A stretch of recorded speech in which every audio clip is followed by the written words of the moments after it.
শুভেচ্ছা নেবেন বন্ধুরা। পায়ে হাঁটার 100 দিন চ্যালেঞ্জে আজকে 12তম দিনে আমার শ্রদ্ধেয় বড় ভাই বইয়ের ফিরোলা সজল কুমার ভাইয়ের সাথে দেখা হয়ে গেল। ভাইয়ের ক্যান্টনমেন্ট গভর্নমেন্ট কলেজ ভাই টিচারের দায়িত্বে আছেন। তো অনেক দিন পর দেখা, প্রথম দেখা তো আজ থেকে 7 বছর আগে 2019 সালে ভাইয়ের যে বইয়ের ফিরোলা ইউটিউব চ্যানেলের ভিডিওগুলো তখন দেখতাম। তো আপনারা অবশ্যই এগুলা দেখতে পারেন। মানে আমার কাছে খুবই ভালো লাগে আপনার যে কাজের যে বৈচিত্র্য, এখানকার যে ইউটিউব চ্যানেলের যে বুক রিভিউ, আরও অনেক কিছু আর কি। আর স্পেশালি আমাদের সম্মিলিত পাঠাগার আন্দোলনের সম্মানিত সভাপতি আব্দুল সাত্তার খান ভাইয়ের সাথে কিন্তু আমার সজল কুমার ভাইয়ের মাধ্যমে আমার পরিচয়।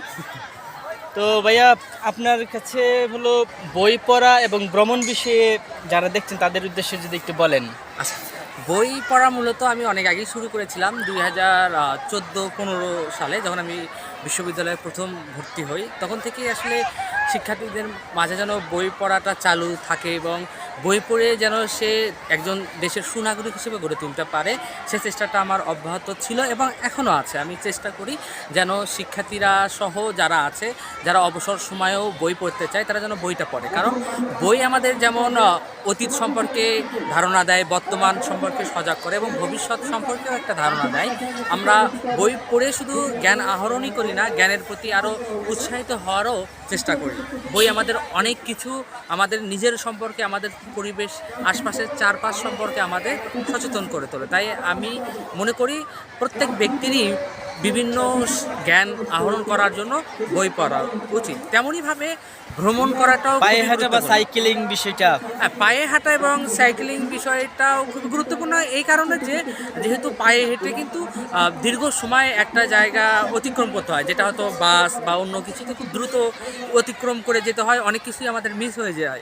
কিন্তু পায়ে হেঁটে বা সাইকেলে ধীরে ধীরে মানুষের, জনপদের সাথে, মানুষের সাথে, স্থানীয় মানুষের খাবার সম্পর্কে, স্থানীয় মানুষ সম্পর্কে, তাদের সংস্কৃতি সম্পর্কে একটা সম্যক ধারণা লাভ করা যায়। সেজন্য আমি মনে করি হয়তোবা অনেকেই ব্যয়বহুলভাবে ভ্রমণ করে, কিন্তু স্বল্প খরচে কষ্ট করে এভাবে ভ্রমণ করলে সেই এলাকা সম্পর্কে, সেই জায়গা সম্পর্কে একটা ধারণা পাওয়া যায়। এটাই সাইকেল বা তোমার পায়ে হেঁটে যদি ভ্রমণ করা যায়, আমার মনে হয় এটা সবচেয়ে ভালো। যদিও কষ্টকর, সবার দ্বারা এটা হয়তোবা সম্ভব না। যারা করছে, এটা আসলে একটা শারীরিক এবং মানসিক অনেক শক্তির প্রয়োজন, তাছাড়া সম্ভব হবে না। সবাই এই কাজটা আসলে করতে পারবে না, অনেক এটা সাহসের কাজ। ধন্যবাদ ভাইয়া। ভাইয়ের সাথে লাস্ট আমার বোধ 1.5 বছর আগে দেখা, ঢাকা বিশ্ববিদ্যালয়ে ভাইয়ের সাথে গল্প করছিলাম, আড্ডা দিচ্ছিলাম। তো আজকে অনেক দিন পর ভাইয়ের সাথে গল্প করতে পেরে পায়ে হাঁটা ভ্রমণকালীন আমি খুব আনন্দিত। আমারও খুব ভালো লেগেছে তোমার সাথে দেখা, অনেকদিন পর দেখা। ছোটো ভাই প্রিয়, ও আসলে বই নিয়ে কাজ করে, আপনারা ওর পাশে থাকবেন।